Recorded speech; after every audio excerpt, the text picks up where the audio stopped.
अगर मैं आपसे कहूं कि एक छोटे से लड़के की जिंदगी एक रात में पूरी तरह बदल गई थी और उसकी वजह कोई इंसान नहीं था, वो था एक ऐसा दोस्त जो इस दुनिया का ही नहीं था। लेकिन सवाल यह है, क्या वो सच में दोस्त था या कुछ और? ये कहानी है भोला और उसके अनोखी दोस्त की।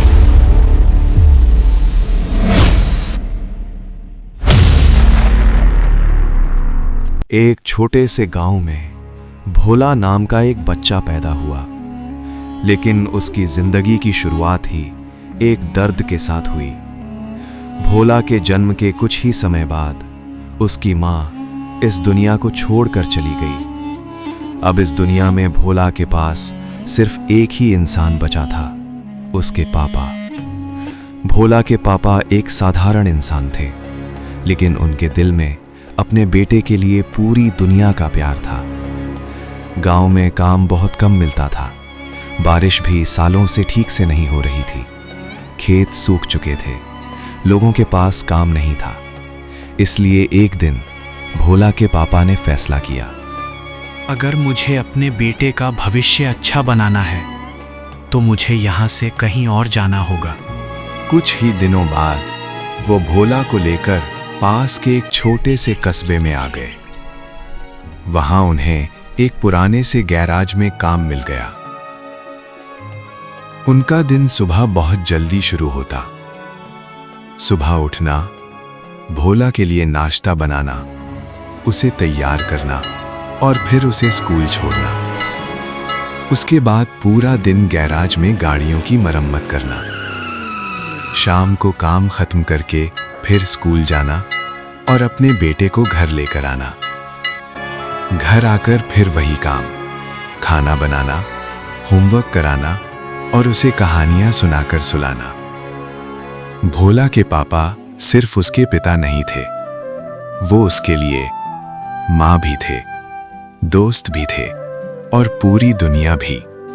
भोला अब रोज स्कूल जाने लगा था। उसके पापा सुबह जल्दी उठते, उसके लिए खाना बनाते, उसे तैयार करते और हाथ पकड़कर स्कूल तक छोड़ आते। भोला के पापा उसकी हर जरूरत पूरी करने की कोशिश करते थे, लेकिन फिर भी एक चीज थी जो कोई पूरी नहीं कर सकता था, माँ का प्यार। जब भी भोला स्कूल जाता, रास्ते में वो कई बार ऐसे दृश्य देखता जो उसके दिल को चुपचाप दुख दे जाते। कभी कोई माँ अपने बच्चे को आइसक्रीम खिलाते हुए हंस रही होती, कभी कोई माँ अपने बच्चे को गले लगाकर स्कूल भेजती, कभी कोई माँ अपने बच्चे के सिर पर प्यार से हाथ फेरती। और ये सब देखकर भोला बस चुप हो जाता। उसकी आंखों में हल्की सी उदासी आ जाती। काश मेरी माँ भी होती, वो भी मुझे ऐसे ही प्यार करती, मुझे अपनी बाहों में सुलाती, मुझे कहानियां सुनाती। उस दिन वो स्कूल में भी थोड़ा चुप चुप रहता। टीचर पढ़ाते 9 ग्रहों के बारे में, सोलर सिस्टम के बारे में, तारों और अंतरिक्ष के बारे में। भोला ध्यान से सब सुनता। उसे आसमान और तारों की बातें बहुत अच्छी लगती थीं। लेकिन भोला का सबसे खास समय रात होती थी। उनके छोटे से घर के पास एक पुराना सा तालाब था और उस तालाब के ऊपर लकड़ी का एक छोटा सा काठ का पुल बना हुआ था। जब भी भोला उदास होता, वो चुपचाप उस पुल पर जाकर लेट जाता और आसमान की तरफ देखने लगता। सैकड़ों तारे शांत आसमान में चमकते रहते। माँ, अगर तुम कहीं हो तो क्या तुम मुझे देख रही हो? कभी कभी वो किसी एक चमकते तारे को देखता और मुस्कुरा कर कहता, क्या वो तारा तुम हो माँ? अगर तुम हो तो एक बार और चमको ना। और जब वो तारा हल्का सा टिमटिमाता, भोला को लगता जैसे उसकी माँ सच में उसे जवाब दे रही है। फिर वो तारों से बातें करता, अपना दिन बताता, स्कूल की बातें बताता और धीरे धीरे उसका दिल हल्का हो जाता। लेकिन उसे नहीं पता था कि उन्हीं तारों के बीच कहीं दूर कोई उसे सच में देख रहा था। रात का वही शांत समय, तालाब के ऊपर बना वो पुराना काठ का पुल। भोला हमेशा की तरह वहां लेटा हुआ था। ठंडी हवा चल रही थी और आसमान में सैकड़ों तारे झिलमिला रहे थे। भोला एक चमकते हुए तारे को देख रहा था। अचानक उसे स्कूल में अपने टीचर की कही हुई बातें याद आने लगीं। हमारी पृथ्वी सोलर सिस्टम का सिर्फ एक ग्रह है और इस ब्रह्मांड में ऐसे अरबों खरबों ग्रह हो सकते हैं। उन्होंने ये भी बताया था कि वैज्ञानिक अक्सर दूसरे ग्रहों के बारे में जानने के लिए मशीनें भेजते हैं। वो पता लगाते हैं वहाँ की मिट्टी कैसी है, वहाँ का वातावरण कैसा है, वहाँ ऑक्सीजन है या नहीं, और क्या वहाँ जीवन हो सकता है। भोला आसमान की तरफ देखते हुए सोचने लगा, अगर हम लोग दूसरे ग्रहों के बारे में इतना जानने की कोशिश करते हैं तो शायद किसी दूसरे ग्रह के लोग भी हमारे बारे में जानना चाहते होंगे। उसने कल्पना की, कहीं दूर किसी ग्रह पर कोई और भी होगा जो आसमान की तरफ देख रहा होगा और पृथ्वी के बारे में सोच रहा होगा। ये सोचकर भोला हल्का सा मुस्कुराया। फिर उसने आसमान की तरफ देखकर धीरे से कहा, अगर सच में कहीं कोई और दुनिया है तो काश एक दिन हम दोस्त बन सकें। उस रात भोला ने एक सपना भी देखा। सपना ये था, वो बड़ा होकर एक महान वैज्ञानिक बन गया है और उसने एक ऐसी मशीन बना ली है जिससे वो दूसरे ग्रहों से बात कर सकता है। लोग उसकी खोज से खुश हैं और एक दिन किसी दूर ग्रह से सच में जवाब आता है। भोला ने आंखें खोलकर आसमान की तरफ देखा और धीरे से कहा, एक दिन मैं सच में ये करूंगा। मैं एक वैज्ञानिक बनूंगा और किसी दूसरे ग्रह से दोस्ती करूंगा। भोला उस रात भी हमेशा की तरह तालाब के पास बने लकड़ी के पुल से घर लौट आया था। उसके मन में वही सवाल घूम रहे थे। क्या सच में कहीं और भी दुनिया होगी? क्या वहां भी कोई हमें देख रहा होगा? लेकिन उसे नहीं पता था कि उसका ये सवाल अब सिर्फ कल्पना नहीं रहने वाला था, क्योंकि उसी समय ब्रह्मांड के किसी दूर ग्रह से कुछ अनजान प्राणी पृथ्वी की तरफ आ रहे थे। वे थे एलियन। उनका मकसद था पृथ्वी के बारे में जानना, ये देखना कि इंसान कैसे रहते हैं, उनकी दुनिया कितनी आगे बढ़ चुकी है और क्या उनसे कभी बात की जा सकती है। उनका एक छोटा सा रिसर्च यान धीरे धीरे पृथ्वी के वातावरण में प्रवेश कर रहा था। जैसे ही वो यान पृथ्वी के आसमान में पहुंचा, अचानक पूरे इलाके में एक अजीब सी हलचल शुरू हो गई। तेज हवा चलने लगी, आसमान में काले बादल छा गए। फिर अचानक पूरे शहर की बिजली चली गई। चारों तरफ गहरा अंधेरा फैल गया। लोग अपने घरों से बाहर निकलकर आसमान की तरफ देखने लगे। तभी आसमान में एक अजीब सी चमकदार रोशनी दिखाई दी। वो रोशनी बिल्कुल वैसी थी जैसे आसमान से कोई बिजली नीचे गिर रही हो। हवा और तेज चलने लगी, बिजली कड़कने लगी, पूरा माहौल डर से भर गया। भोला उस समय अपने घर में था। वो खिड़की से बाहर देख रहा था। इतनी तेज हवा, इतनी अजीब रोशनी और चारों तरफ अंधेरा। ये सब देखकर भोला डर गया। वो जल्दी से अपने पापा के पास भाग कर आया। पापा, ये क्या हो रहा है? उसके पापा ने भी बाहर देखा। उन्हें भी समझ नहीं आ रहा था। उन्होंने भोला को अपने पास बैठाया और कहा, डर मत बेटा, शायद कोई बड़ा तूफान आ रहा है। लेकिन भोला के दिल में अजीब सा डर बैठ गया था।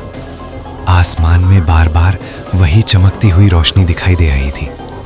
ऐसा लग रहा था जैसे कोई चीज धीरे धीरे पृथ्वी की तरफ उतर रही हो। कुछ देर बाद हवा धीरे धीरे शांत होने लगी। लेकिन उस रात भोला के दिल में कई सवाल रह गए। वो रोशनी क्या थी? क्या सच में कोई चीज आसमान से आई थी? इन सवालों के साथ भोला धीरे धीरे सो गया। उस अजीब तूफान वाली रात के बाद अगली सुबह सब कुछ बिल्कुल सामान्य लग रहा था। सूरज निकल आया था, लोग अपने अपने काम में लग गए थे। भोला के घर में भी सब पहले जैसा ही था। उसके पापा हमेशा की तरह सुबह जल्दी उठे, उसके लिए खाना बनाया और उसे स्कूल छोड़ने चले गए। दिन भी वैसे ही बीत गया। शाम को जब भोला स्कूल से वापस आ रहा था तो उसके पापा भी उसे लेने आए। दोनों साथ साथ घर की तरफ चल रहे थे। तभी रास्ते में उसके पापा को एक जरूरी काम याद आ गया। उन्होंने भोला से कहा, बेटा, तुम धीरे धीरे घर की तरफ चलते रहो, मैं बस थोड़ा काम करके तुम्हारे पीछे आ रहा हूं। भोला मुस्कुराया और बोला, ठीक है पापा। और वो खेलते कूदते रास्ते में आगे बढ़ने लगा। रास्ते में एक छोटा सा पुल पड़ता था। उस पुल के नीचे एक छोटी सी नदी बहती थी। भोला जब वहां पहुंचा तो उसने पानी में कुछ मछलियां तैरती हुई देखी। वो उत्सुक होकर पुल के किनारे झुककर उन्हें देखने लगा। उसी समय उसके कंधे से उसका स्कूल बैग नीचे गिर गया। बैग सीधे नदी के पानी में गिरा और तेज बहते पानी के साथ आगे बहने लगा। भोला घबरा गया। अरे मेरा बैग! वो तुरंत बैग के पीछे पीछे दौड़ने लगा। पानी का बहाव तेज था।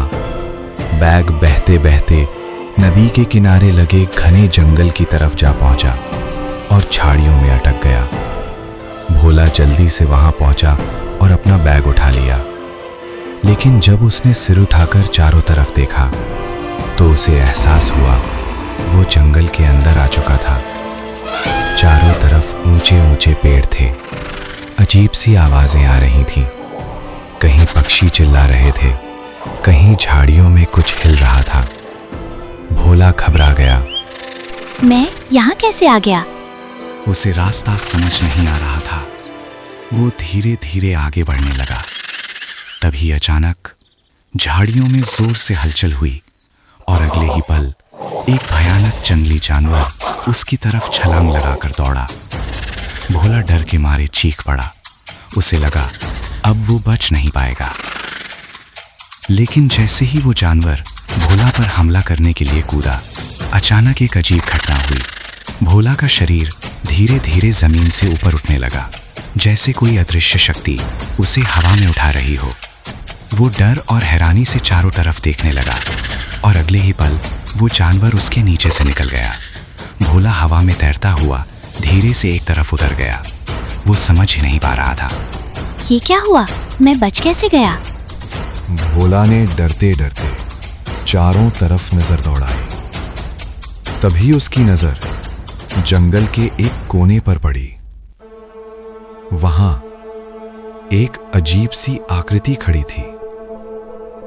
वो इंसान नहीं था। उसका शरीर नीले रंग का था। उसकी आंखें बड़ी बड़ी थीं और उनमें हल्की सी चमक थी। उसके शरीर पर ऊपर की तरफ सुनहरी चमक जैसा कवच था और उसकी छाती पर एक अजीब सा यंत्र लगा हुआ था। वो यंत्र हल्की हल्की रोशनी से धीरे धीरे चमक रहा था। ऐसा लग रहा था जैसे उसी यंत्र से सारे संकेत, तस्वीरें और जानकारी कहीं दूर भेजी जा रही हों। वही उसका मुख्य उपकरण था जिससे वो अपने साथियों से संपर्क कर सकता था। भोला डर और हैरानी से उस अजीब प्राणी को देखता रह गया और वो प्राणी भी शांत खड़ा होकर भोला को देख रहा था। दोनों की आंखें पहली बार मिलीं। जंगल के बीच भोला और वो अजीब प्राणी एक दूसरे के सामने खड़े थे।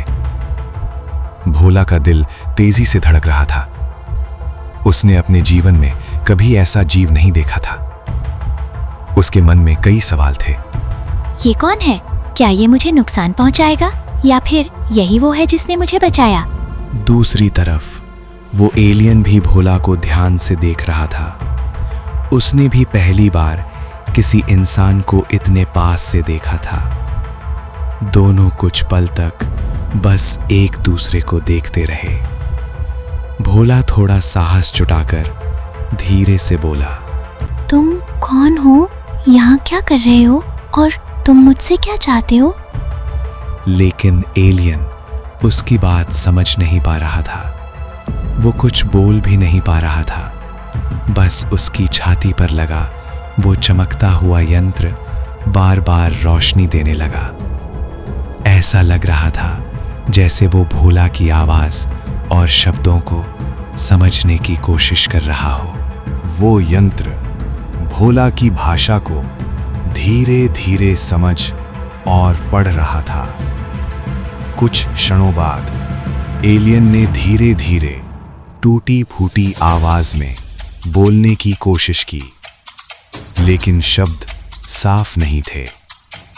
तभी वो धीरे से आगे बढ़ा और उसने भोला के कंधे को हल्के से छू लिया। जैसे ही उसका हाथ भोला को छुआ, अचानक उस यंत्र से तेज रोशनी निकलने लगी।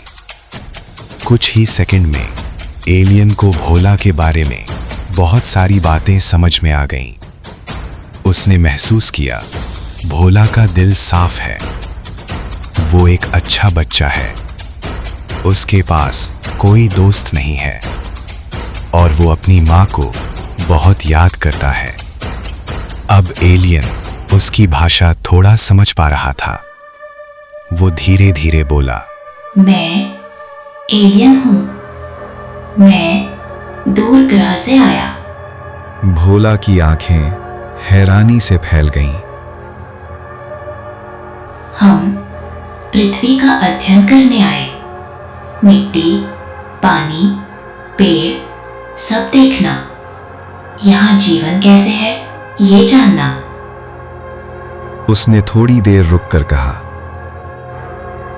लेकिन जब हम यहाँ उतरे, अचानक बड़ा तूफान आया। जंगल में बहुत हलचल हुई और मैं अपने साथियों से अलग हो गया। भोला ध्यान से उसकी बात सुन रहा था। मेरे साथी अपने यान में वापस चले गए और मैं यहाँ अकेला रह गया। अब जंगल में दो अकेले प्राणी खड़े थे, एक धरती का बच्चा और एक दूसरे ग्रह का यात्री। दोनों पहली बार मिले थे। जंगल में कुछ देर बात करने के बाद भोला ने चारों तरफ देखा। पेड़ों के बीच से अजीब आवाजें आ रही थीं। कहीं झाड़ियों में कुछ हिल रहा था। भोला थोड़ा चिंतित होकर बोला, ये जंगल सुरक्षित नहीं है। यहाँ बहुत खतरनाक जानवर रहते हैं। अगर तुम यहाँ अकेले रहोगे तो तुम्हें नुकसान हो सकता है। एलियन शांत खड़ा होकर उसकी बात सुन रहा था। भोला ने थोड़ी देर सोचकर कहा, तुम मेरे साथ चलो, मैं तुम्हें अपने घर ले चलता हूँ। एलियन ने कुछ पल सोचा और फिर धीरे से सिर हिला दिया। दोनों धीरे धीरे जंगल से बाहर निकलने लगे। भोला रास्ते भर सावधान रहता कि कहीं कोई उन्हें देख न ले। थोड़ी देर बाद वे दोनों भोला के घर पहुंच गए। वो घर बहुत छोटा था। असल में वो एक छोटा सा कमरा ही था। उसी कमरे में खाना बनता था, वहीं पर सोते थे और वहीं उनकी छोटी सी रसोई और स्नान की जगह भी थी। भोला के पापा के लिए उस छोटे से कमरे का किराया देना भी आसान नहीं था। दिन भर गैराज में मेहनत करके वे किसी तरह घर चला रहे थे। भोला ने धीरे से दरवाजा खोला और एलियन को अंदर ले आया। फिर उसने फुसफुसा कर कहा, तुम यहाँ छुप जाओ। और उसने एलियन को अपने बिस्तर के नीचे छुपा दिया ताकि किसी को पता न चले, यहाँ तक कि उसके पापा को भी नहीं। शाम को भोला के पापा काम से वापस आए। उन्होंने देखा कि भोला शांत बैठा हुआ है। उन्होंने पूछा, क्या हुआ बेटा? आज तुम कुछ चुप चुप लग रहे हो। भोला थोड़ा घबराया लेकिन मुस्कुराकर बोला। नहीं पापा, कुछ नहीं। उसके बाद दोनों ने साथ में खाना खाया और थोड़ी देर बाद सोने की तैयारी करने लगे। जब उसके पापा सो गए, भोला धीरे से बिस्तर के नीचे झांका। एलियन अभी भी वहीं छुपा हुआ था। भोला ने धीरे से पूछा, तुमने कुछ खाया नहीं? तुम्हें भूख नहीं लगी? एलियन हल्का सा मुस्कुराया।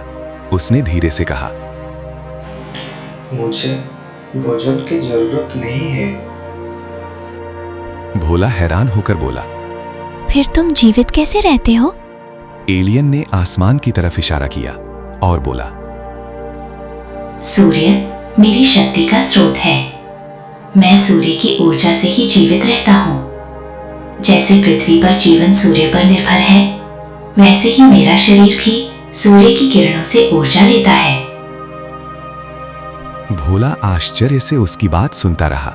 उसके लिए ये सब किसी जादू से कम नहीं था। लेकिन अब कहानी एक ऐसे मोड़ पर आ चुकी थी जहां हर जवाब के साथ एक नया सवाल खड़ा होने वाला था। क्या एलियन सच में उनका दोस्त बनेगा या फिर कुछ और ही सच सामने आएगा? आखिर उसका मकसद क्या है? जानने के लिए पार्ट 2 जरूर देखना, जो बहुत जल्द ही अपलोड होगी। अगर आपको ये कहानी पसंद आई हो तो इसे लाइक करें, अपने दोस्तों के साथ शेयर करें और ऐसी ही दिल छू लेने वाली कहानियों के लिए हमारे PKR टेल स्टूडियो को सब्सक्राइब जरूर करें। अपना फीडबैक कमेंट में जरूर बताएं। धन्यवाद।